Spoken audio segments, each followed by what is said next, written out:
text messages. Shortenings like these. These are very common. It's a very natural way of abbreviating. You'll find a lot of them in text messaging, but again, they're all centuries old. Bro for brother, for instance, goes back almost to Shakespeare. Hall and hulls, things like that. Long histories behind each of these. Go back to Eric Partridge's day in the 1940s, and you'll find abbreviations like these coming up. You've used some of these yourselves, I have no doubt. All ancient, and yet many of them turning up in text messaging. You see my point? The point I'm making is that people are criticizing young people for doing something new, but in fact, they did it themselves, and probably still do. There's an enormous hypocrisy lying behind some of the criticisms, whether it's conscious or not. So, are there any novelties at all in text messaging? Are there any genuine novelties, things that the older generations and Queen Victoria would never have done? And there are a few. Here's one example. You might find young people using a sequence of abbreviations of this kind. What do they mean? They mean this.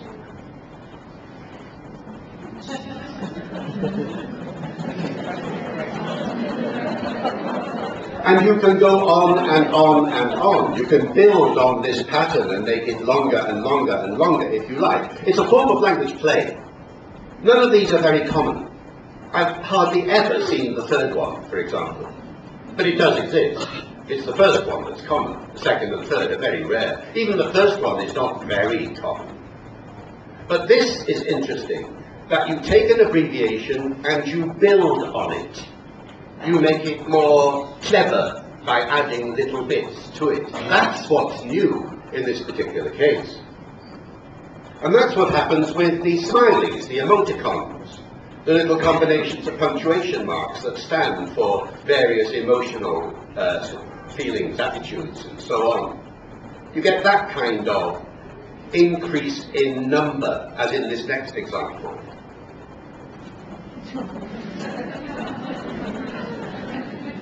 You can smile away as much as you like. You can put that left-facing parenthesis. You have 20 of them if you want to be really, really, really, really, really ecstatic.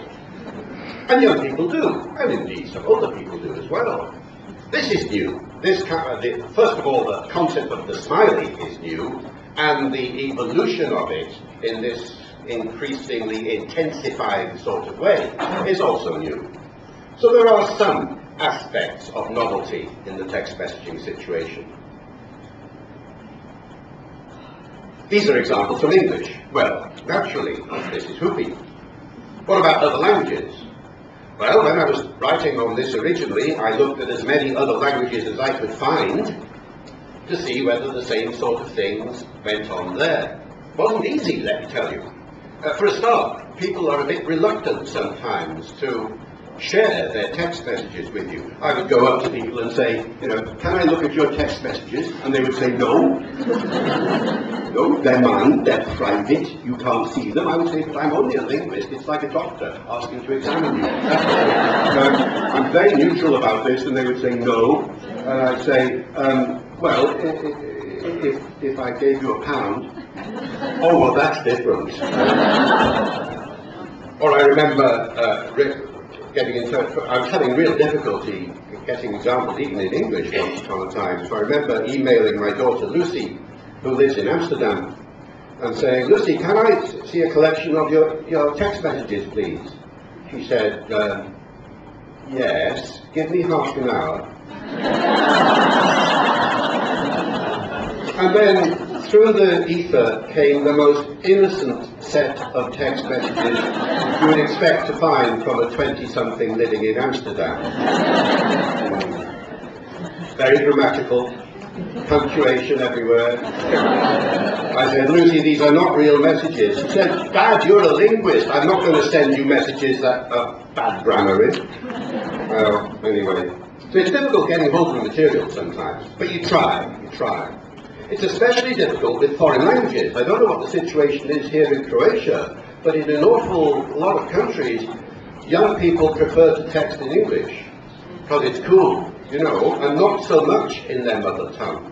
And they're not so used to communicating text-wise with their mother tongue. And so they say, we haven't got many examples, I mainly use English. So you've got to fight your way through all of this to get at the real examples. And when you do, what you find is that the other languages do exactly the same sort of thing as we've seen in English. Here are 3 examples, taken more or less randomly. Can you work out what they are? Probably. Here's the answer. Gute Nacht, because acht is 8 in German, and dos, because dos is 2 in Spanish, and sept, of course, is 7 in French. And these examples you can multiply by 1,000. Exactly the same thing turns up in these languages as happens in English. Now, so far we've only talked about text messages in relation to what you might call mundane, everyday states of affairs. I'm on the train. I'll be back later. Hello, good evening. I love you. I don't love you. All this sort of thing. These are routine domestic exchanges of one kind and another. When Juan and I first started communicating, we texted in this way. But there's another world out there. Another world which sees the capacity of the mobile phone as being an aesthetic source. In other words, as a potentially creative way into language. And this is very important. You mustn't ignore this, especially if you want to use texting technology in your classes and build on it in some way. You need to know that there is a big world out there which is essentially text messaging literature. It started in the early 2000s. In 2002, The Guardian newspaper did a text messaging poetry competition. Now, what you do with a text messaging poetry competition is this. You're restricted, of course, to 160 characters. You don't have to use abbreviations. You can do if you like, but you don't have to. But the point is you have to write a poem in 160 characters. Now, you might think that's very restrictive, but as I mentioned yesterday, 160 characters is 20 or 30 words, and some of them can be quite long. So you can say quite a lot in 160 characters if you put your mind to it. So they had this competition, and it was enormously successful, so much so that they did it again the next year and the next year. It lost its novelty after a while. They don't do it anymore, but something replaced it, which I'll tell you about in a minute. Now let's look at some of these poems that have been written in a text messaging format. This is one of the winners. Sheffy, sun on masonette windows, sends speed camera flashes tinting through tram cables, startling drivers, dragging rain waterfalls in their wheels. I drive on 160, more or less. Can't remember it's exact or not. Lovely little poem, really. What did you say? A deserved winner, it seems to me. Now that's one which doesn't use abbreviations at all. This next one I take from a different genre, also a prize winner, but in this next case, something different has happened. You see, once it was realized that text messaging was going to be so successful, people started writing books of poetry using text messaging abbreviations. So this next example actually comes from a text poet, as he calls himself, a man called Norman Silver, and he has whole books in which the poems sometimes go on for hundreds of words. In other words, the 160 character restriction is gone, but the text messaging abbreviations are retained. And here are 2 verses from one of his prize-winning poems.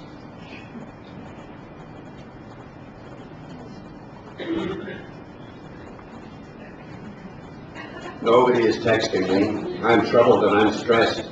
When no one even thinks of me, it makes me feel depressed. Should I charge the battery in case it's lost its power? No one's texted me for yonks. It must be half an hour. Do you know the word yonks? Yonks means for ages, for years. It's a playful adaptation of the word years, for a long time ago. So here's somebody who's so depressed because she hasn't had a text message in 30 minutes. You remember yesterday, it's a sign of internet addiction when you feel like that. That's an example of the genre outside the mobile phone itself. Returning to the mobile phone, this next example is in 160 characters, does use abbreviations, and is really rather clever.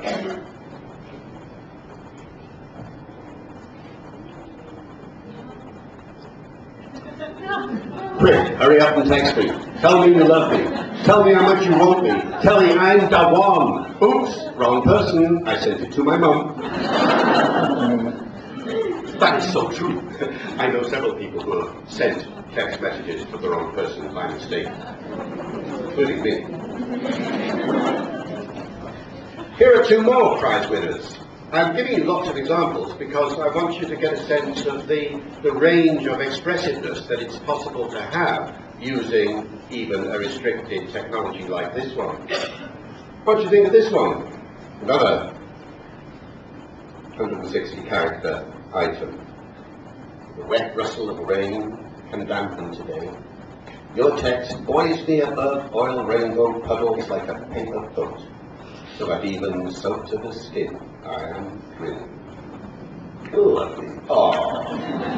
I mean, it's an aww. And this next one I include for a surprising reason. Look at this. Oh, heart that soars, my love adores. He makes me live, he makes me give myself to him as my love pours. That got a prize for the oldest contributor, a granny of 86.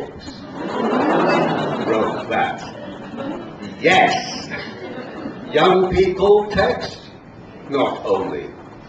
I mean, I go on radio quite a lot, as you know, and sometimes I do phone-ins from around the world, and when I was doing some text messaging ones when the book came out a few years ago, I would get phone-ins from people in their 80s and 90s. The oldest person that phoned in was a 90-something-year-old granny who says she texts her great-grandchildren all the time. Wow. Now, that's one thing you can do then with text. You can become literary. By the way, I've illustrated from poetry. I haven't illustrated from prose, and the reason is that prose text messages of a literary kind have not taken off in English-speaking territories, really, in this part of the world. But they are growing in Southeast Asia. So in Southeast Asia, you can actually now access text messaging short stories and text messaging novels. In other words, you sign up with a publisher, it might be Macmillan, who, by the way, I thank gratefully for sponsoring this lecture this evening, and the novelist writes a novel in chapters. Each chapter is 160 characters maximum. You sign up, and the chapter of the novel is sent to your mobile phone, and that's chapter 1 of the novel, and you think, that'll never work. There's nothing in there that makes me want to read chapter 2. You are wrong. It's cleverly done. There's just enough info in there to make you say, I wonder what's going to happen next. I wonder what's going to happen next. So you sign on. Chapter 2 comes tomorrow, then chapter 3, then chapter 4. It's like Dickens, only on a very small scale. And people will sign up for months to find the entirety of the novel. And I'm not just talking about a few dozen, I'm talking about millions. Millions of people in India, China, Japan, throughout the Southeast of Asia, love text messaging novels. It hasn't started over here yet, but I only give it a matter of time. The other thing you can do with text messages is you can start to play games with them. And gaming text message sites are, or used to be, quite common. I think the novelty has worn off a little bit, but it makes for a good classroom experience, especially if kids are very much aware of what goes on in text messaging. One challenge might be, write a poem in a single line, or one-line poem. Here's a winner. That's it. End of poem. Basildon. Imagine the car park. Basildon is a town in Essex. Substitute any town you like, doesn't matter. The cleverness of the poem is to make a cynical observation about the way the town has lost its character and so on. A one-line poem, that's one kind of game you can play. Another kind of game you can play is to take a well-known phrase or saying or title of a book or line from a text, turn it into text messaging and see if people can understand it, like this one.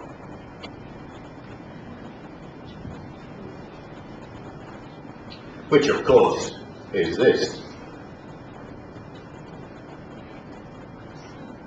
Do you know the poem by Tennyson? It's a well-known poem in English. That's the kind of thing you can do. Perhaps this next one might be more familiar. Which of course means this.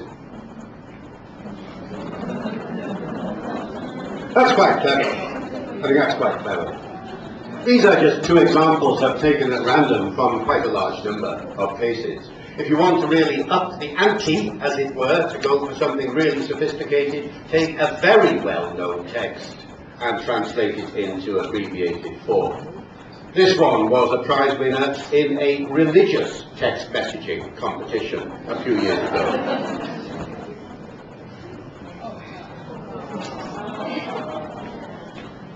Dad at heaven, you are special. We want what you want, and earth to be like heaven. Give us food and forgive our sins, like we forgive others. Don't test us, save us, because we know you're boss. You're tough, and you're cool forever, okay? Okay. It's good though, it's fun, it's innovating in the best sense of the word. It attracts the interest of the students, let me tell you. I mean, I've seen schools now put on competitions like this, and they get entries from everybody, including entries from kids that the teachers have given up hope about as being at all interested in literacy. See, this is the thing. The comment is made by these critics that text messaging harms literacy because of the reasons that John Humphreys was giving. But I think the point you'll appreciate is that text messaging is actually a very sophisticated form of language use indeed. Indeed, you can't text unless you've got a lot of sophisticated awareness about the structure of the language. You've got to know about vowels and consonants and how much you can leave out before a word becomes uninterpretable. These kids are leaving out just enough to make the message rapid, and yet it stays intelligible. It's clever stuff, really. And the research that's been done over the last 5 years or so is showing that the best texters are actually the best spellers. And that the more you text, the better your literacy scores, using whatever literacy test you happen to be using, you know, vocabulary growth or whatever it might be. And people say, that's amazing, but it shouldn't be amazing. Because think of it like this. What promotes literacy? And the answer has to be practice, practice, practice, practice. The more you read and write, the better you will be. That's common sense. Along comes a technology which makes you read and write more than any other technology has ever done. People say young people don't read these days. Rubbish. When did you ever see a teenager not reading?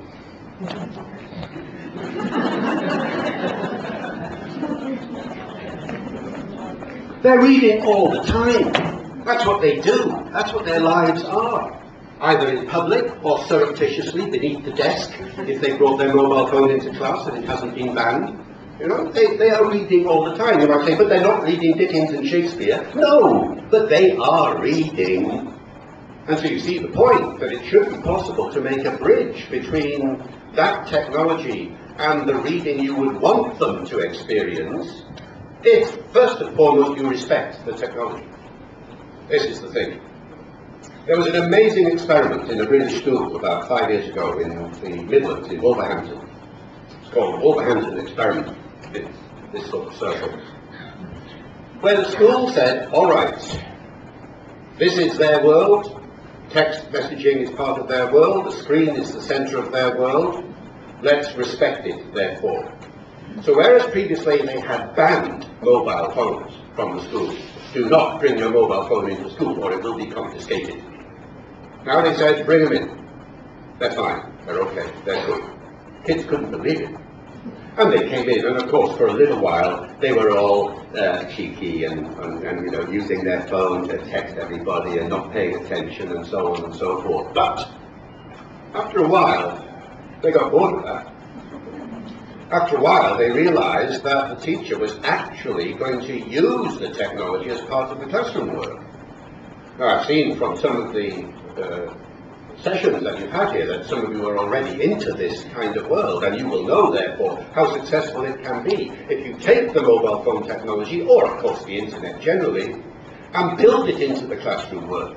As soon as that happens, it ceases to be cool, of course. I mean, if it's a routine part of classroom activity, then, oh, well, all right. I mean, in Wolverhampton, what they did was they allowed 5 minutes in every class for the kids to send messages whatever they liked to anyone. The other 45 or whatever it was, the mobile phone was being used in the class. But for 5 minutes they were left to themselves. It's rather clever. One story that's on film is of a kid that had actually downloaded a story from the internet at the suggestion of the teacher. And this was actually a slightly different occasion where the mobile phones were not being used, but the internet was being used on a computer terminal. And the kid started to read the novel on the computer terminal, and I got through to the end of about chapter 2. And at the end of the class, it was the end of the school day, and the teacher came in and said, right, that's it, you have to shut down now. The kid said, no, I haven't finished this chapter, I want to finish this chapter. The teacher said, no, you know, you've got to go, you've got to turn off the computer. The kid said, but I really want to know what happens next. He said, do you really? I said, yes, can you download it for me onto my phone? No, we can't do that, I'm afraid, it's not possible. How do I know what happens next? The teacher was ready for this. The teacher said, well actually there is a way in which you can find out what's happening next. It's called a book. And she pulled down off the shelf this book, gave it to the kid and said, look, that's what you're up to. The kid was delighted. We're talking about a 12-year-old kid. The kid was delighted. Oh, fantastic. Hey, look, Evie, look what I've got. I've got this sort of offline version of and I started showing it round to all her friends and things like this. I couldn't, it's all on film, I've seen it. I would not have believed it if I hadn't seen it with my own eyes. So the point I'm making here, you see, is that there is this strong correlation between texting ability and literacy generally. If you're suffering from dyslexia, for example, you find it very difficult to text. If you do have spelling problems anyway, you will find it difficult to text. That's one of the problems, you see. Kids with spelling problems are identified immediately with the texting generation as a whole, and that's unfair on most people. So most kids are actually very good at texting and show it by the relationship with their literacy abilities in other parts of the curriculum. The more you text, the better your literacy scores. The earlier you get your mobile phone, it was shown in one study, the better your literacy scores. Of course, you can go too far. I wouldn't go so far as to giving a mobile phone to a baby in his cot. Not yet, anyway. Oh, darling, look, he's texted Mama. Isn't that sweet? I'll text you. Hello. It'll come, I have no doubt. So to sum up, what have we got? We've got a world called text messaging, which is central to our students, but actually central to an awful lot of other people as well. It's a world that isn't going to go away. It's a world where the functionality of text messaging is seen to be different from all the functionalities of the other modes of communication that we've got. Things that you can do with text you can't do in any other mode at all. The secrecy element is important. It means that any of you now could be texting somebody and it doesn't matter. You're not interfering with anybody else. I'm not bothered by it, and so on.